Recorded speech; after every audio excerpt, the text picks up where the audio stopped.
La niebla llegaba hasta los tobillos aquella mañana del martes, en el pequeño cementerio al norte del pueblo de Ashwood, donde la tierra aún olía a lluvia y a pino recién cortado. Evelyn llevaba 40 minutos arrodillada frente a la lápida de su padre. No lloraba. Ya no le quedaban lágrimas. Solo ese peso sordo en el pecho que no tiene nombre y no pide permiso.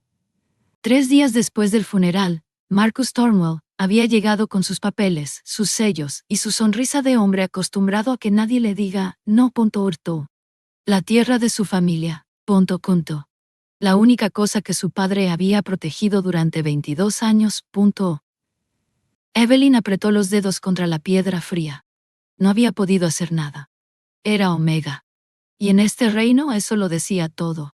Escuchó pasos detrás de ella, pesados, deliberados, sin prisa.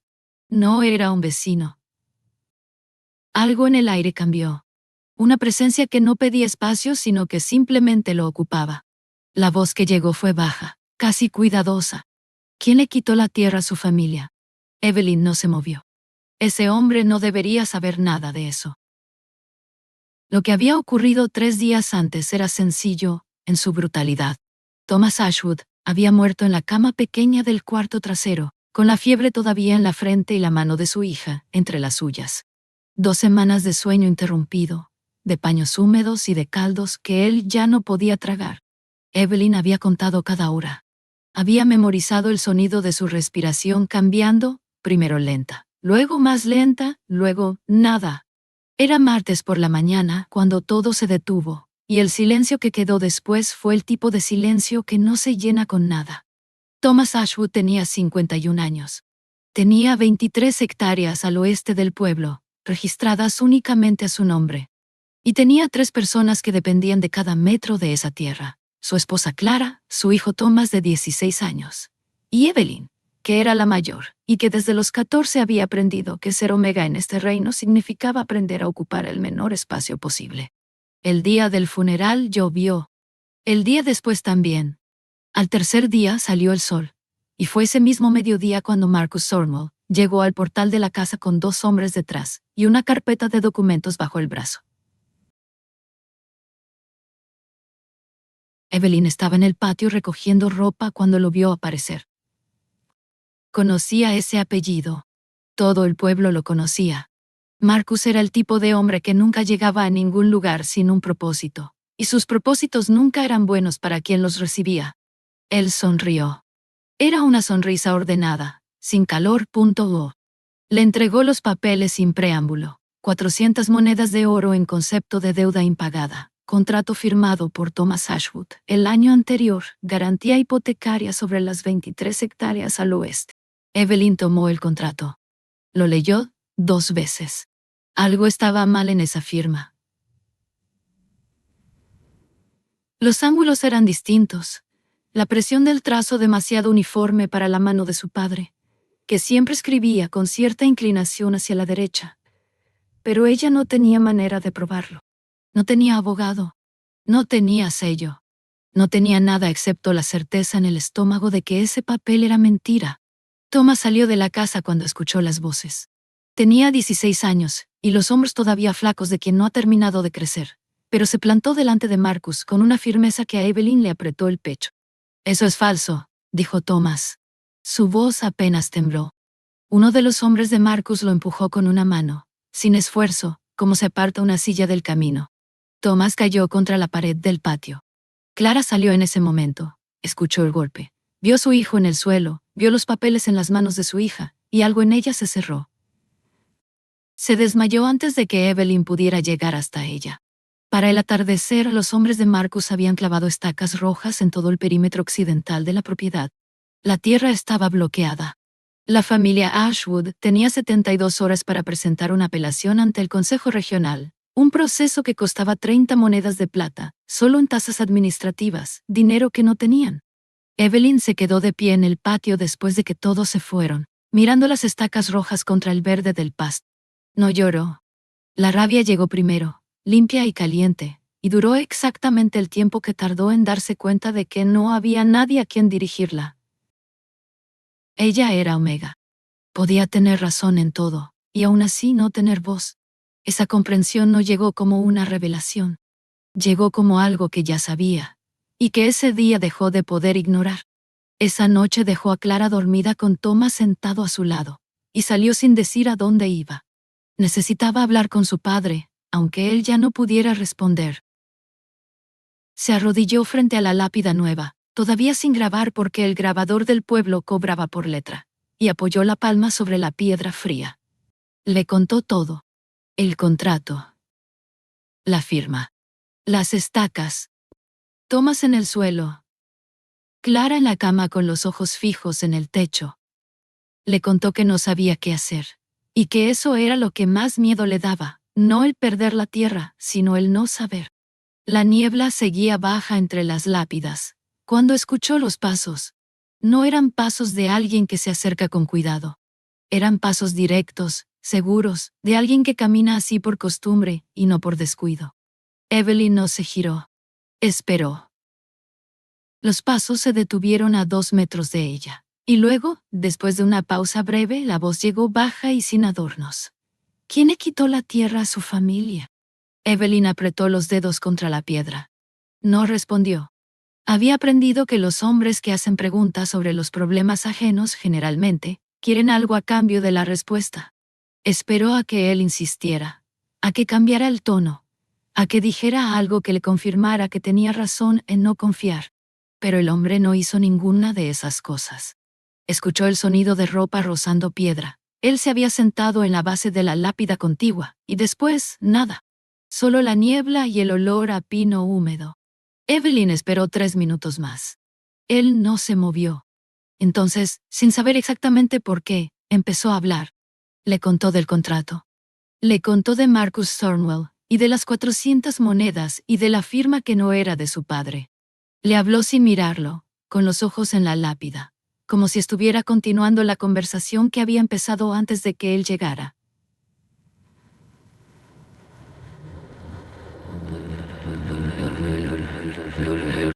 Cuando terminó hubo una pausa distinta. La pausa de alguien que está pensando en serio, no buscando qué decir. El hombre habló despacio. El artículo 7 de la ley de luto prohíbe cualquier ejecución de deudas sobre propiedades durante los 7 meses posteriores a la muerte del titular directo. Sin resolución del Consejo Regional no hay embargo legal posible. Evelyn lo miró por primera vez. Era alto, de complexión sólida, con ropa oscura sin insignias. No llevaba nada que lo identificara. Tenía los ojos quietos, el tipo de quietud que no viene de la calma, sino del hábito de observar. ¿Quién es usted?, preguntó ella. Él respondió, Daniel. Solo eso. Ningún apellido, ningún título. ¿Hizo? Mañana iré a su casa a tomar declaración formal. ¿Tiene el contrato? Evelyn frunció el ceño. ¿Para qué? Para verificarlo. Ella lo estudió. Había algo en él que no cuadraba con ninguna categoría que ella conociera. No era mercader, no era funcionario, no tenía el aire engreído de los hombres del consejo. La gente que hace promesas aquí generalmente no vuelve, dijo ella. Daniel no respondió a eso. Se puso de pie, sacudió el polvo de los pantalones y la miró directamente. Mañana, por la mañana. Luego se fue. Evelyn se quedó mirando el camino vacío mucho después de que él desapareciera entre los árboles. No le creyó. Pero algo en su pecho, pequeño y cauteloso, tomó nota. Apareció al día siguiente a las 8 de la mañana. Evelyn lo vio llegar desde la ventana de la cocina, y tuvo que hacer un esfuerzo consciente para que su expresión no cambiara. Abrió la puerta antes de que él llamara. Daniel entró sin hacer comentarios sobre la casa. No miró las paredes descascaradas ni el mueble con la pata reparada con cuerda. Se sentó a la mesa cuando Evelyn se lo indicó, y sacó un cuaderno pequeño de cuero. Clara estaba sentada en la silla junto a la ventana, con las manos en el regazo, los ojos más presentes que el día anterior, pero todavía apagados. Thomas estaba de pie en la esquina con los brazos cruzados y la mandíbula apretada. La postura de alguien que ha decidido desconfiar primero y preguntar después. Daniel los miró a los tres, brevemente, y luego puso el contrato de Marcus sobre la mesa. Lo estudió durante 4 minutos completos sin decir nada. Evelyn los contó. Luego señaló 3 puntos específicos. El sello del Consejo Regional en la esquina inferior derecha tenía el anillo exterior 1 milímetro más grueso que el estándar oficial. Visible si sabías qué buscar. La firma de Thomas Ashwood tenía una presión de trazo uniforme de izquierda a derecha, lo que indicaba escritura con la mano izquierda. ¿Su padre era zurdo?, preguntó. No, dijo Clara desde la ventana. Su voz era quieta. Nunca lo fue. Daniel asintió. Luego preguntó la fecha. El contrato indicaba el 17 de marzo. ¿Dónde estaba su padre el 17 de marzo? Clara y Thomas respondieron al mismo tiempo. En cama, con 40 grados de fiebre, sin poder incorporarse. Evelyn recordó ese día con precisión. Había sido ella quien llamó al médico del pueblo, quien pagó las 2 monedas de plata de la visita, quien se quedó despierta hasta las 3 de la mañana, cambiando paños. Su padre no había podido sujetar una taza. No había podido firmar nada. Daniel cerró el cuaderno. Necesito llevarme este documento para verificación. ¿Tienen copias de algún contrato original firmado por su padre? Cualquier cosa, una carta, un recibo. Evelyn fue al dormitorio y volvió con un sobre viejo. Punto. Cartas de su padre a su madre, de cuando eran jóvenes. La caligrafía inclinada hacia la derecha, viva, irregular, completamente distinta a la del contrato. Daniel las comparó en silencio. Moin. Luego recogió todo con cuidado, lo guardó y se puso de pie. No se vayan del pueblo en los próximos días. Thomas habló antes de que Daniel llegara a la puerta. ¿Quién es usted realmente? Daniel se detuvo. No se giró. Alguien que va a verificar esto, dijo. Y salió. La puerta se cerró despacio. Thomas miró a su hermana. ¿Y le creemos? Evelyn no respondió de inmediato. Miraba la mesa donde había estado el contrato, ahora ausente, ahora en manos de un desconocido. No lo conocía. No tenía razones para confiar en él. Pero había algo en la manera en que había leído ese documento, despacio, con atención, como si cada detalle importara, que era distinto a todo lo que ella había visto de los hombres con poder en este pueblo. No era fe lo que sentía. Era algo más pequeño y más honesto que eso. Era la primera grieta en la certeza de que nadie iba a ayudarles. Daniel salió del pueblo de Ashwood esa misma tarde con el contrato de Marcus, las cartas del padre de Evelyn, y 3 páginas de notas escritas con su propia letra. No tomó el camino principal. Viajó solo, como había llegado, sin escolta, con el caballo al paso por los senderos del norte. Había algo que necesitaba ordenar antes de llegar a la capital, algo que el movimiento del caballo y el bosque le ayudaban a pensar. 5 años gobernando. 5 años de decretos, de sesiones del Consejo, de mapas con fronteras y cifras de producción agrícola. Y en ninguno de esos 5 años, nadie le había traído el caso de una familia Omega, perdiendo su tierra, 3 días después de enterrar a su padre. No porque no hubiera ocurrido, sino porque nadie había considerado que valía la pena subirlo hasta él. Llegó a la capital al día siguiente al mediodía y convocó a su equipo de investigación antes de quitarse la capa de viaje. Les dio instrucciones precisas. Todas las transacciones de tierra vinculadas al nombre Marcus Thornwell en los últimos 3 años. Registros de compraventa, contratos de deuda, traspasos de propiedad. Punto. Todo. Le dijeron que necesitaban 4 días. Él dijo que tenían 3. Volvieron en 4. El informe tenía 27 páginas. 9 familias. Ese era el número. 9 familias que habían perdido sus tierras usando exactamente el mismo mecanismo, un contrato de deuda con firma falsificada, un sello del Consejo Regional adulterado, una ejecución de embargo dentro del período de luto, prohibido por el artículo 7. Todas las familias eran Omega, o civiles, sin representación legal, punto. Todas habían enterrado a alguien en los meses anteriores al embargo. Las tierras, una vez confiscadas, habían sido revendidas a una empresa comercial llamada Tierras del Norte Estristo, registrada a nombre de un primo de Marcus Thornwell, que vivía en la capital, y que, según los registros fiscales, nunca había puesto un pie en la región. Daniel leyó el informe 2 veces. Luego lo cerró y se quedó con la vista en la pared durante un tiempo que no midió. 9 familias. 3 años. Y él no lo había sabido. Pero la parte más grave no estaba en las páginas sobre Marcus. Estaba al final del informe, en una sección marcada con una línea roja en el margen.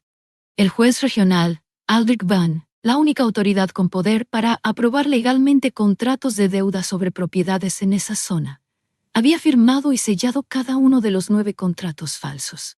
Su sello era auténtico. Su firma era auténtica. Él no había sido engañado. Había participado. Los registros de sus cuentas personales mostraban depósitos irregulares que sumaban exactamente el 15% del valor tasado de cada propiedad confiscada, realizados siempre dentro de los 10 días posteriores a cada transacción. Aldrich Bain llevaba 3 años cobrando por hacer que el sistema pareciera limpio cuando no lo era. Daniel puso el informe sobre la mesa con más cuidado del necesario. La rabia que sintió no fue hacia Marcus, ni hacia Van. Fue hacia adentro, fría y precisa, como un diagnóstico. Su sistema, no. Sus jueces, su región. Y él no lo había sabido, porque nunca había bajado a mirar. 6 días después de haber salido de Ashwood, Daniel regresó. Esta vez no llegó solo. 2 guardias reales cabalgaban detrás de él, con las insignias del reino visibles en los hombros. No había manera de disimular quién era. Entró al pueblo por el camino principal, a paso lento, y para cuando llegó frente a la casa de los Ashwood ya había una docena de personas en la calle mirando.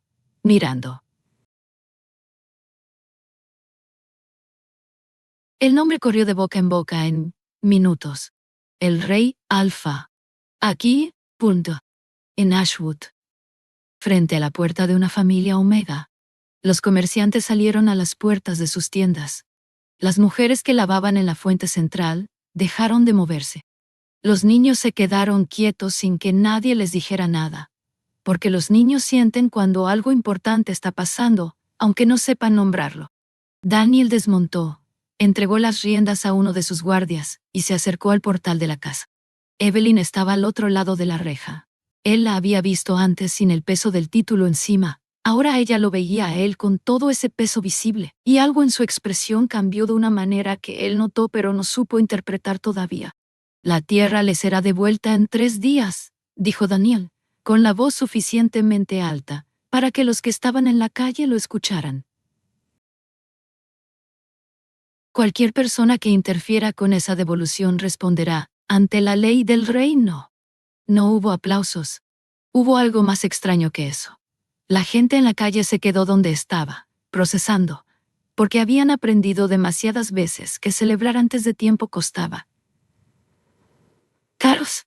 Los Omega y los civiles se miraban entre ellos con esa mezcla de querer creer y no saber si era seguro hacerlo. Los 3 nobles locales que estaban en la plaza no se miraron entre ellos. Miraron hacia otro lado. Eso también decía algo. Evelyn no salió al portal. Se quedó detrás de la reja con una mano apoyada en el metal frío, escuchando cada palabra. No lloró. Hacía días que no lloraba. Pero algo en su pecho, que había estado apretado como un puño desde la mañana en que llegó Marcus, se dio 1 milímetro. Solo uno. Era suficiente para notarlo. La asamblea de emergencia se convocó 4 días después en la plaza central de Burton, la ciudad regional más cercana, no en la capital, no en ningún edificio oficial, sino en el mismo territorio donde los 9 contratos habían sido ejecutados. Eso tampoco tenía precedente. Las asambleas reales se celebraban en salas, con columnas de mármol y asientos reservados por rango. Esta se celebró al aire libre, con el pueblo presente, con las 9 familias afectadas sentadas en la primera fila en sillas traídas desde la posada local. Clara estaba entre ellas, con Thomas a su derecha, y las manos juntas sobre el regazo. Marcus Thornwell llegó flanqueado por 2 guardias reales, con la misma chaqueta oscura de siempre, con la misma postura de hombre que no ha aprendido todavía que la situación ha cambiado. Aldrich Van llegó después, más pálido, con los ojos moviéndose demasiado rápido para alguien que pretende estar tranquilo. Daniel presentó las pruebas en orden. No los contratos falsos, los sellos adulterados, las firmas comparadas, los registros bancarios de Vine, Cada documento fue leído en voz alta para que los presentes lo escucharan. Fue metódico, sin dramatismo. Eso fue lo que hizo más pesado cada detalle. Que nadie exageraba nada, que los hechos solos eran suficientes. Marcus habló cuando Daniel terminó. No pidió disculpas. Levantó la cabeza y dijo, con una claridad que indicaba que había preparado esas palabras: los Omega no tienen derecho legal de propiedad consolidado en esta región. Eso no es un crimen. Es la costumbre de 100 años. El rey está alterando el orden social por una mujer sin nombre y sin rango. Hubo un movimiento en la multitud, no todos en la misma dirección, sino esa agitación que ocurre cuando las personas no saben si lo que están oyendo es audaz o simplemente verdad. Entonces Lord Caius se puso de pie. Era el noble más antiguo del Consejo Regional, 70 años, con la espalda todavía recta, y la voz de alguien acostumbrado a que lo escuchen. No defendió a Marcus. Eso habría sido demasiado obvio. En cambio se dirigió directamente a Daniel. «Mi rey, si la corona cede ante la presión popular para reinterpretar la ley, crea un precedente que ningún consejo podrá controlar. Hoy protege a los Omega. Mañana, ¿quién define los límites del siguiente cambio?» Era una pregunta inteligente.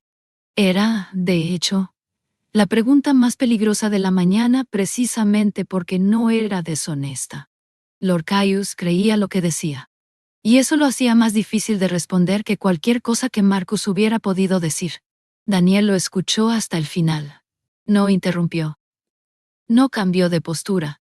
Luego se puso de pie, no desde la mesa del consejo, sino desde donde estaba, en el centro de la plaza, y se giró para quedar de frente no solo al consejo sino a todas las personas presentes. «No estoy reinterpretando la ley», dijo. Su voz era plana, sin énfasis teatral. «Estoy aplicando la ley que ya existe, y que este consejo permitió que se violara durante 3 años». Hizo una pausa. «El que casa a los suyos con papeles falsos y sellos adulterados no está manteniendo ningún orden, está destruyendo el único orden que importa, el de la confianza entre quien gobierna y quien es gobernado». La plaza tenía esa quietud que se construye persona por persona, cuando cada uno decide al mismo tiempo quedarse quieto. Daniel continuó. «Marcus Thornwell y Aldrich Vane pierden con efecto inmediato todos sus títulos, tierras y posiciones. Las 9 propiedades serán devueltas a sus familias originales dentro de los próximos 7 días». Luego se giró directamente hacia Lord Caius, que seguía de pie. «Y usted, Lord Caius, porque usted entiende este sistema mejor que nadie en esta plaza, presidirá la nueva comisión de reforma de ley de tierras. El que conoce el orden antiguo es el más indicado para construir el nuevo». Lord Caius no respondió de inmediato. Los nobles se miraron entre ellos sin saber qué hacer con lo que acababan de escuchar, porque no habían sido derrotados con fuerza sino con una responsabilidad que no podían rechazar sin quedar como cobardes. Fue Tomás quien rompió la quietud. No con palabras. Solo se puso de pie desde su silla en la primera fila, despacio, y se quedó mirando al frente. Una de las mujeres de las otras familias afectadas hizo lo mismo. Luego otra persona. Y otra se puso en y Daniel los vio ponerse de pie uno por uno, y no dijo nada. No hacía falta. Las estacas rojas desaparecieron del perímetro occidental de la propiedad, Ashwood, en la mañana del miércoles siguiente, 3 días después de la asamblea en Burton. No fue un evento dramático. Llegaron 2 funcionarios reales con una orden escrita. Arrancaron cada estaca del suelo con herramientas. Cargaron todo en un carro y se fueron sin decir más de 20 palabras. Evelyn los observó desde la ventana de la cocina con las manos apoyadas en el borde de la taza. La tierra seguía igual que antes, el mismo pasto, los mismos robles en el lindero, la misma pendiente suave hacia el arroyo del oeste. Pero algo había cambiado en la manera en que ella la miraba, como cuando recuperas algo que creíste perdido para siempre, y necesitas un momento para convencerte de que es real. Clara salió al patio cuando los funcionarios se fueron, caminó hasta el límite de la propiedad, y se quedó de pie con los pies en la hierba y los ojos cerrados. Thomas fue a buscar a Daniel. Daniel no se había ido. Eso era lo que nadie en el pueblo terminaba de entender. que el rey Alfa hubiera convocado una asamblea histórica, dictado sentencias sobre un juez corrupto, reorganizado el Consejo Regional, y luego en lugar de montar su caballo hacia la capital, se hubiera quedado en Ashwood, durmiendo en la posada del pueblo, comiendo en el comedor común con los demás huéspedes. La posada era pequeña y olía a madera húmeda y a guiso de cebolla. Nadie le ofreció un cuarto mejor del que había disponible. Él no pidió uno.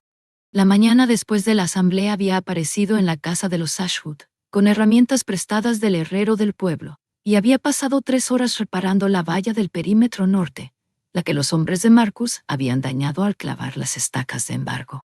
Trabajó en silencio, con la concentración de alguien que necesita tener las manos ocupadas. Evelyn lo observó desde el porche durante un rato, sin saber qué hacer con esa imagen. El hombre que había detenido en seco a Lord Caius delante de 200 personas, ahora arrodillado en el barro, ajustando un poste de madera, con un nivel de mano. Eventualmente salió y empezó a sostener los postes mientras él los fijaba. No hablaron mucho. No hacía falta. Las cenas en casa de los Ashwood comenzaron sin que nadie lo planificara. La primera noche, Clara simplemente puso un plato más en la mesa. No preguntó. No anunció nada. Puso el plato, sirvió el guiso, y cuando Daniel llegó desde el patio, lavándose las manos en el cubo de agua junto a la puerta, la mesa ya estaba lista. Thomas empezó a seguirlo desde el segundo día, no de manera obvia, sino con esa táctica adolescente de aparecer casualmente cerca cada vez que Daniel hacía algo, y luego hacer preguntas que fingían ser espontáneas, pero claramente llevaban horas preparándose.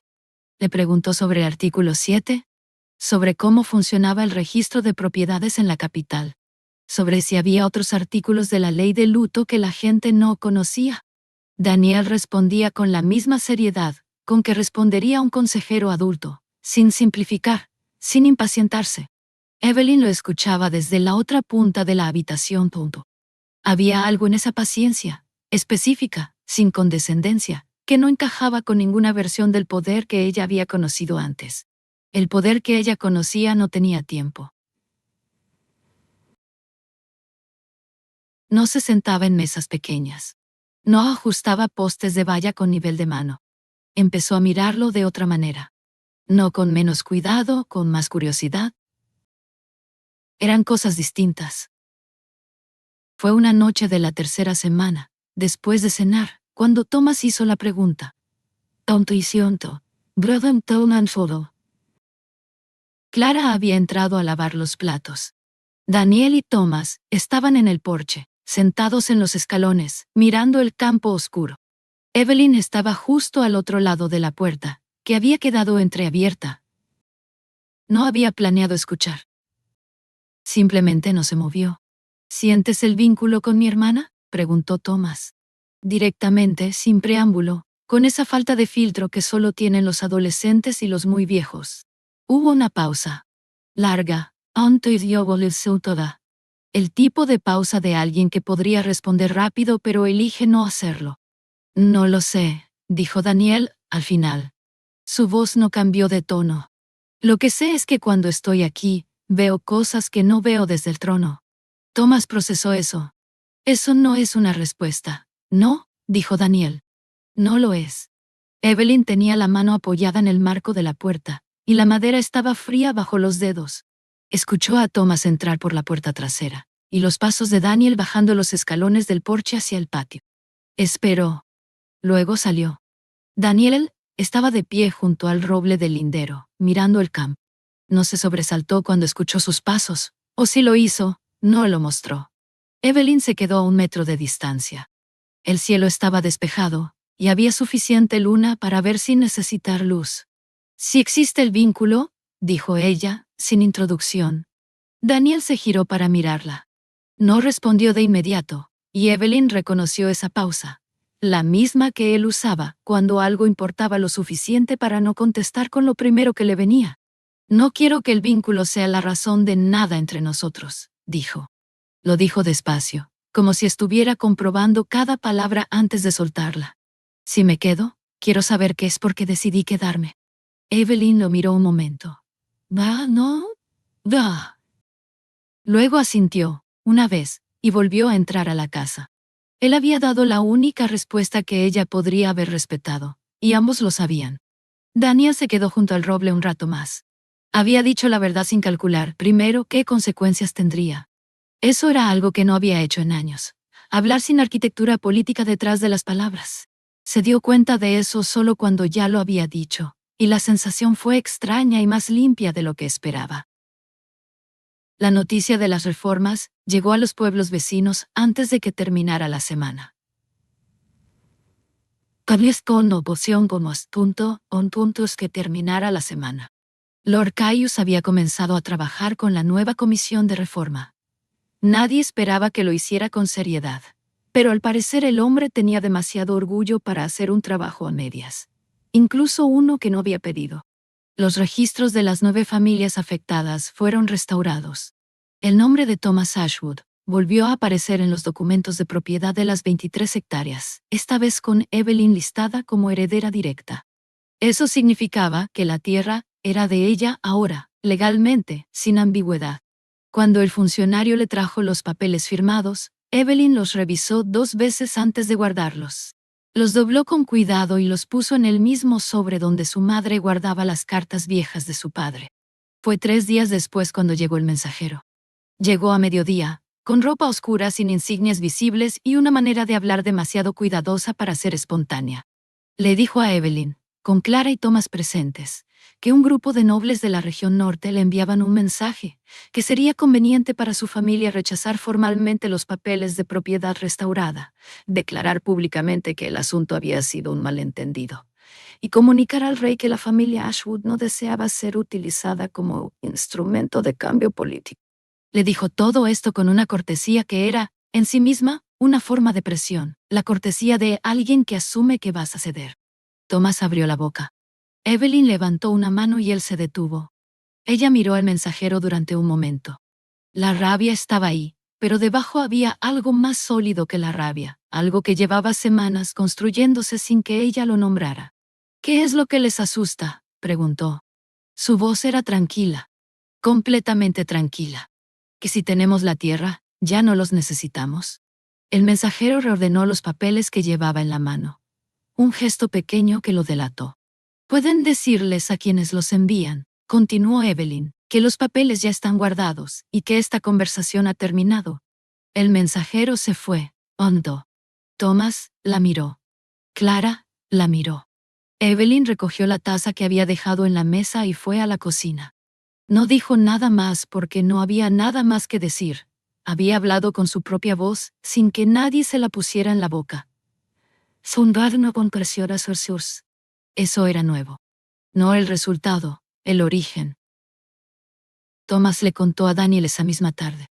Daniel escuchó el relato completo. Luego fue a buscar a Evelyn, que estaba en el huerto revisando las plantas de tomate que su madre había descuidado durante las semanas del luto. ¿Quiere que lo gestione?, preguntó.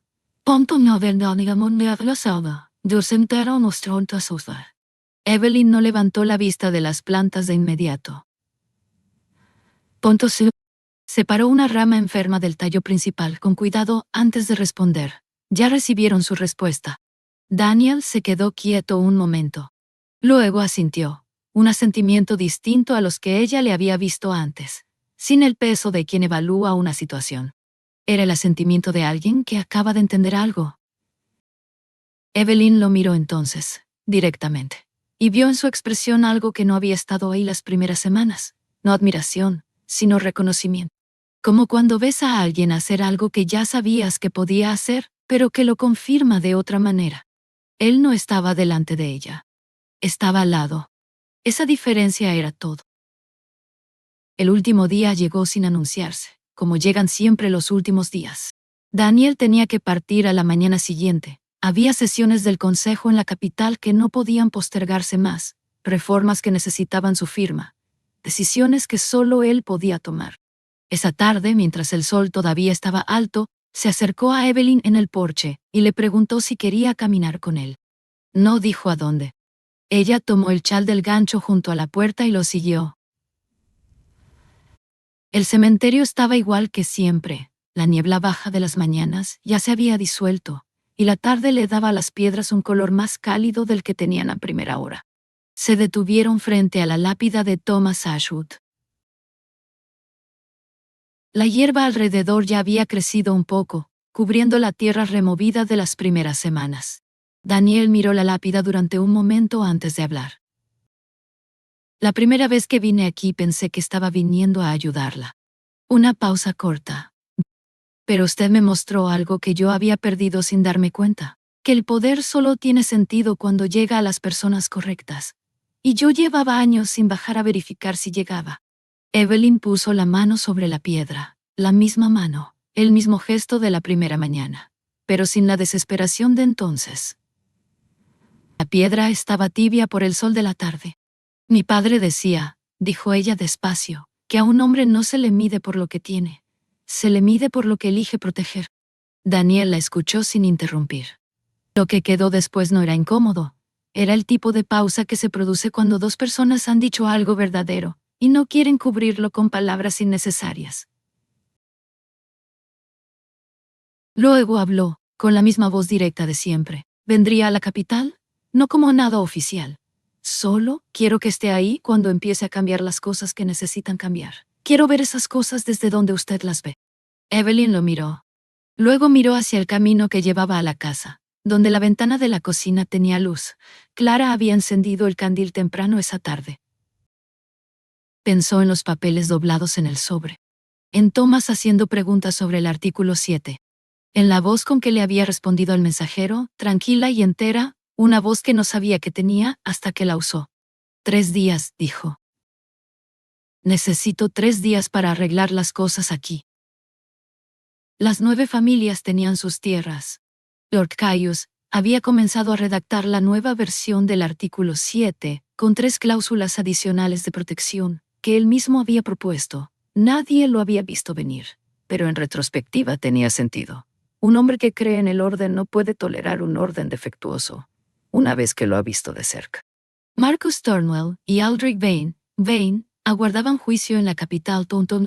El pueblo de Ashwood siguió siendo el mismo pueblo pequeño del norte, con su posada que olía a madera húmeda y su fuente central y sus calles de tierra. Pero algo había cambiado en la manera en que las personas se miraban entre ellas. Los Omega que antes bajaban la vista cuando pasaba un noble, ahora no lo hacían siempre. No todos, no del mismo modo. Esos cambios son lentos. Diablo. Son los más difíciles de ver mientras ocurren, y los más difíciles de revertir una vez que ocurrieron. Evelyn partió hacia la capital 3 días después, como había dicho. Llevaba una bolsa pequeña, y dejó el sobre con los papeles de la propiedad con Clara Connell. Antes de subir al caballo, su madre le tomó la cara entre las manos, y no dijo nada, solo la miró. Como se mira a alguien que está a punto de convertirse en una versión más grande de sí mismo. Thomas le golpeó el hombro con el puño, torpemente, con esa ternura que no sabe cómo nombrarse. Evelyn no lloró. Había aprendido en estas semanas que las cosas más importantes no siempre vienen acompañadas de lágrimas. A veces vienen acompañadas de una respiración larga, de un asentimiento, de 3 pasos hacia adelante. Hay personas que se arrodillan porque no tienen otra opción. Y hay personas que, habiendo tenido todas las razones para quedarse arrodilladas, deciden en algún momento que ya es suficiente y se ponen de pie. No para nadie, sino porque reconocen que esa es la única postura desde la que pueden ver con claridad hacia dónde quieren ir. Hay una imagen que no abandona fácilmente. Una mujer arrodillada frente a una lápida, con las manos sobre la piedra fría, sin lágrimas porque ya no le quedan. No pidiendo ayuda, solo intentando entender cómo seguir. Muchos de nosotros hemos estado en ese lugar, no necesariamente en un cementerio, pero sí en ese punto exacto donde el peso de lo injusto es tan grande que el cuerpo no sabe hacia dónde moverse.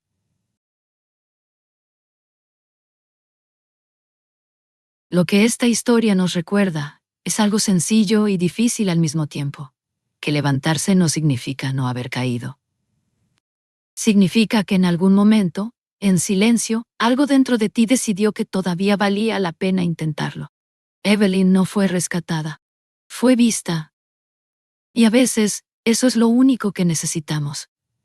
Que alguien se siente a nuestro lado sin pedir nada, sin prisa, y nos deje encontrar nuestra propia voz. La fuerza real no grita, no exige. Llega despacio, como la luz de una tarde que calienta una piedra fría, y de repente, sin saber exactamente cuándo ocurrió, ya no tienes frío. Si esta historia te dejó algo, una imagen, una frase, una sensación que no sabes bien cómo nombrar, escríbelo en los comentarios. Nos gusta leer lo que les queda a ustedes después de cada historia, porque a veces los comentarios nos dicen más que cualquier número. Si quieren seguir encontrándose con historias así, suscríbanse y activen la campanita. Cada video nuevo es nuestra manera de decirles que seguimos aquí. Gracias por quedarse hasta el final. Nos vemos en la próxima.